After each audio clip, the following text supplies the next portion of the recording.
Paloma Bravo, buenas noches. Buenas noches, Aimar. Gracias por venir a Hora 25.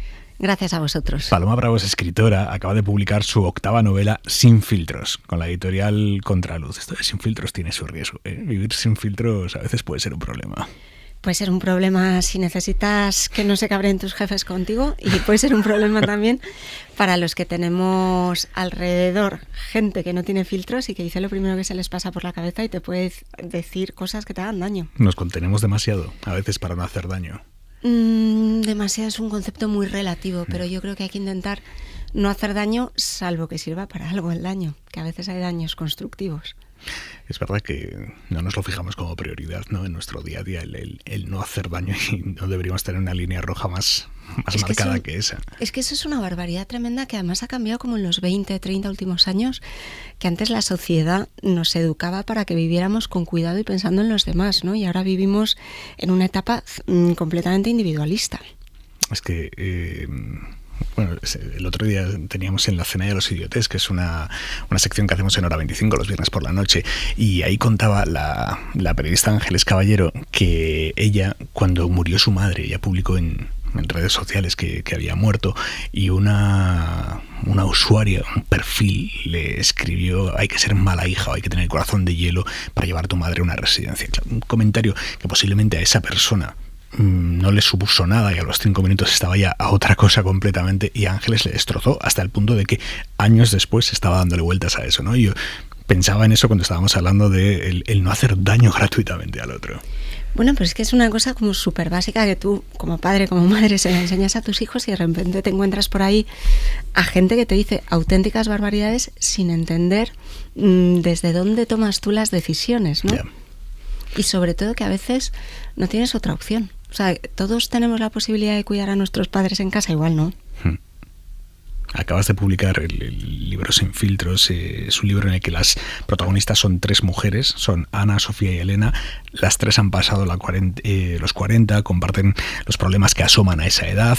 A Elena quieren extirparle el útero, quiere cambiar de trabajo. Sofía de repente tiene que encajar un diagnóstico médico de su madre.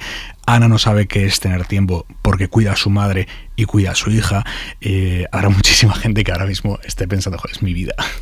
Eso me dicen, ¿no? Te empiezan, porque las redes sociales tienen cosas buenas, y ahora a los escritores nos encuentran y dicen: oye, me has contado. Y dices: si no te conozco. ¿Hay algo más bonito que eso? Yo creo que hay una cosa un pelín más bonita, que es: me has ayudado. Wow. Que eso ya sí que te pones como contento. Pero yo de hecho voy guardando muchos de esos mensajes, porque al final tú echas un libro al mercado, ¿no? Como si echaras una botella al mar, y tiene que encontrar a sus lectores y ayudar a la gente a poner palabras a lo que siente y a saber que lo que tú estás sintiendo no lo estás sintiendo solo, que hay gente que lo siente como tú y que ha salido adelante. Parece una chorrada, ¿no? Y ahora me estoy escuchando y parece un libro de autoayuda barata, pero yo creo que sí que ayuda. ¿Cómo es esa ayuda? Quiero decir, ¿en qué notas tú que ayuda? Nota, pues mira, por ejemplo, yo el libro anterior publiqué un libro que no era ficción, que era sobre el acompañamiento en la enfermedad terminal, el acompañamiento a mi padre. Y me escribió mucha gente a decirme: gracias a que tú has puesto palabras, he podido explicar lo que sentía y he podido decirlo y pedir ayuda y ser consolado y ser acompañado, ¿no? Es muy bestia eso. Claro, es que es muy bestia, porque en esta sociedad tan rápida que en la que vivimos, que aparte de individualista es una sociedad muy visual, cuesta mucho. Tú preguntas qué tal y todo el mundo te contesta bien, porque cree que no lo preguntas con interés. Y a veces sí lo preguntamos con interés, ¿no? Y el poder decir: me pasa esto, que tengo miedo a quedarme sin trabajo, que mi hija adolescente me tiene viviendo en un infierno y me cae mal y no sé qué hacer con ella, ¿no? Entonces estas cosas hay que poder decirlas, y que alguien se atreva a hacerlo te da permiso a ti también. Tus protagonistas han pasado ya los 40 y quieren hacer la revolución de las viejas con 40 50 años, y dices: joder, con 40 50 estar hablando de hacer la revolución de las viejas. ¿Qué es la vejez? ¿Qué es la vejez? La vejez tiene muchas fases, ¿no? Hay una parte que es física, que es cuando cumples los 40, los 50, y entonces empiezas que si lo físico, la decadencia, que si ya no te miran, que si todo se descuelga. Pero la vejez de verdad empieza cuando no eres independiente, cuando no puedes ser autónomo, cuando necesitas a otros. Y además vamos a un mundo, y lo vimos en la pandemia, ¿no? Que enseguida descartamos. Hoy salía que Boris Johnson había dicho eso de que total, que se mueran los viejos, que no pasa nada, ¿no? Y en la pandemia abandonamos mucho a los mayores, y la vejez no significa que hayas perdido el cerebro o el talento. La vejez significa que tu cuerpo no te acompaña. y que necesitas que la sociedad en la que tú has invertido para empezar tus impuestos te responda y te atienda. Es curiosa esa desatención que tenemos hacia los mayores, incluso esa desafección, esa displicencia con la que tratamos muchas veces a los mayores, cuando la única certeza es que en el mejor de los escenarios para todos nosotros vamos a ser mayores. Quiere decir, ninguno de nosotros va a volver a ser ya joven. Y puede que no lleguemos a ser mayores, pero si lo conseguimos, que insisto es el mejor de los escenarios, todos vamos a estar ahí. ¿Por qué no nos preocupemos, ¿no?, en invertir ese trato? Yo no quiero sonar como agorera, ¿no?, pero yo volvería al individualismo. O sea, al final estamos en esta sociedad de Instagram, estamos aparcando a los viejos porque no nos gusta, porque es más feo, porque se mueven despacio, porque se te ponen delante en la farmacia y te impacientas, ¿no?, porque tardan más en sacar la tarjeta, y los aportamos y hacemos como si no estuvieran, pero vamos a llegar ahí. O sea, está Jeff Bezos metiendo un montón de pasta para vivir 100 años, pero ¿cómo? ¿No? O sea, hay un punto en el que a lo mejor no te compensa. ¿Qué es vivir en diagonal? Yo creo que vivir en diagonal es esto que estamos todos como llenos de estímulos y escuchas cosas, pero no les prestas atención, como que no digieres lo que estás viviendo ni lo que estás escuchando, y muchas veces, desde luego, no lo que estás leyendo, pero tampoco lo que estás haciendo tú, porque estás como siempre esperando el siguiente estímulo, ¿no? ¿Qué haces tú para evitar eso? Joder, pues mucho esfuerzo, la verdad.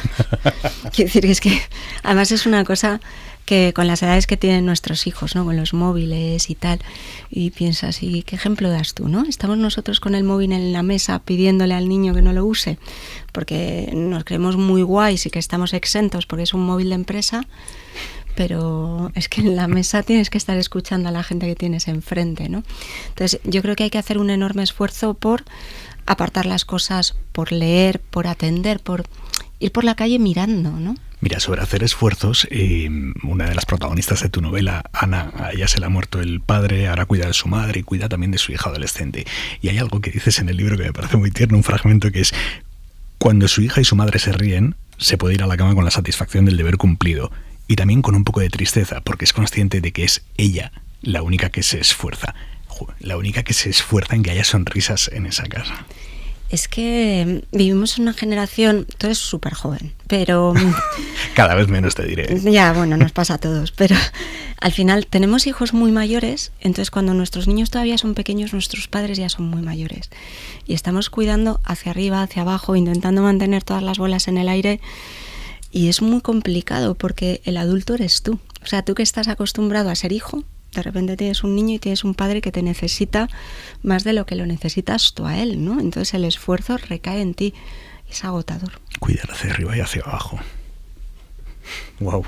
Es que igual es la definición de nuestro tiempo, ¿no? Exacto, exacto. Y ojo, que es importantísimo cuidar bien, ¿eh? Porque yo creo que...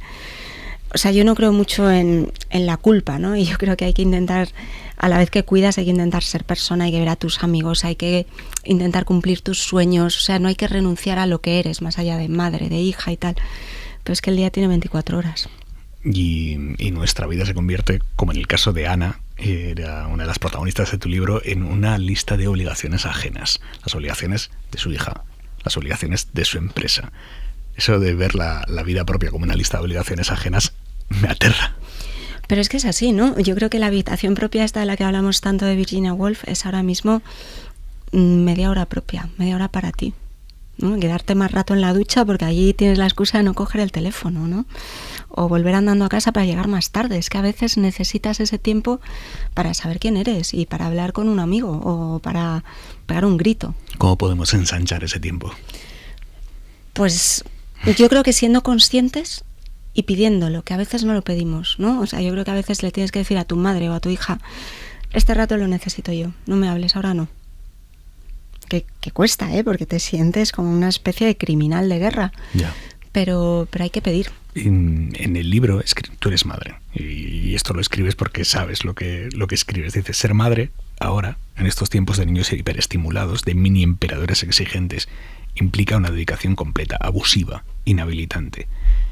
¿Tú crees que la paternidad con P es menos exigente que esto que has escrito sobre la maternidad con M?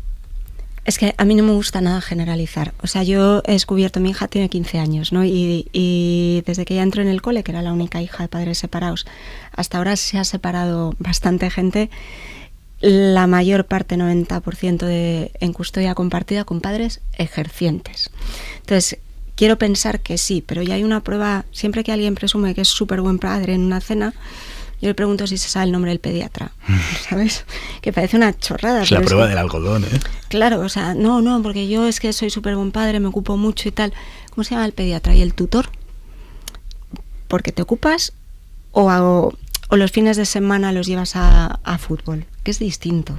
Hay un personaje en la novela que está permanentemente hablando en público del empoderamiento femenino y que después te das cuenta de que nada, ¿no? Hay mucho feminista de palo, mucho aliade. Pues ahora sí que me voy a meter en un lío, porque yo sí que creo que hay muchos hombres que intelectualmente son progresistas, que votan progresista y que sin embargo viven en una misoginia que no se ven en el espejo y que tenemos que ver los demás y explicarles los demás, ¿no? ¿Cómo adviertes a los progres de que son machistas? Pues en la práctica. Yo creo que es que el feminismo tiene que ser práctica. A mí el feminismo teórico, bien, pero a mí el feminismo me interesa en la práctica. Cualquier defensa de un derecho, y la igualdad, la diversidad es un derecho, se demuestra como el movimiento andando. Elena, una de tus personajes, se junta con Enrique en una cena y él dice: ¿qué cojones queréis todavía las feministas? Igualdad. Lo que pedís no es igualdad, sino una dictadura. No vais a parar hasta cortarnos a todos la polla. El bienquedismo de los cojones y el talento y el mérito. Los hombres hemos sido descartados por decreto, por vuestros putos ovarios y vuestras putas quejas. ¿Hay muchos hombres que piensan esto? Yo creo que sí. Yo creo que sí, yo creo que hay muchos hombres que también entiendo que hay una parte que dices las cuotas y tal, y ahora en las empresas, entonces yo ya no voy a poder ascender porque tienen que ser el 40% de tías, y qué pasa con mi vida, qué pasa con mi carrera. Yo creo muchísimo en el talento, pero creo también, y en la meritocracia, pero creo también que, como dice una amiga mía, la auténtica igualdad se habrá alcanzado cuando haya tantas mujeres mediocres en puestos altos como tíos mediocres.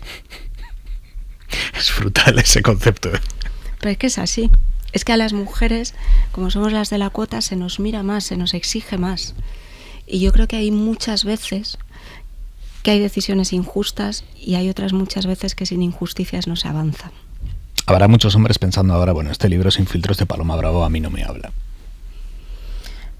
Que lo piensen si quieren, ¿sabes? Yo creo que es un libro que te ayuda a pensar, porque yo no escribo tesis, yo escribo porque tengo preguntas y entonces me interesa explorarlas. Las preguntas tienen una cantidad enorme de respuestas y me interesa explorarlas todas. Yo sí que creo, y ya conozco hombres que lo han leído, que no son amigos y que se han encontrado y que les ha hecho pensar. Yo con que un libro te haga pensar, ya me doy con un canto en los dientes. Sin filtros, Paloma Bravo. Muchísimas gracias, Paloma. Gracias.